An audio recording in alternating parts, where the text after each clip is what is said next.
Hai. Apa isu sebenarnya dengan filem Snow White ni? Katanya ramai tak suka. Rating pun sangatlah bad. Tapi kenapa? Adakah sebab pelakon utama dia langsung tak Snow White?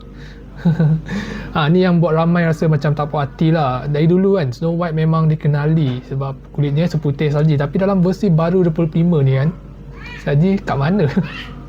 Okay, so yes, isu representation memang penting, tapi kalau semua benda kan nak diubah sampai hilang identiti asal, apa point nak guna nama Snow White? Kalau nak diversity pun kenapa tak buat macam cerita baru je, macam salji white ke white snow ke, tajuk lain sikit.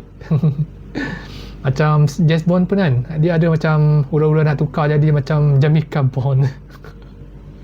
Kenapa tak cerita watak perisai wanita yang baru, yang kuat, yang ada identiti sendiri? Kenapa mesti nak remake cerita lama jadi macam hilang roh asal dia? So, jadi korang rasa ni satu perubahan yang bagus atau sekadar nak cuba paksa sesuatu demi profit? Adakah cerita klasik patut kekal dengan identiti asal dia atau kena ikut zaman?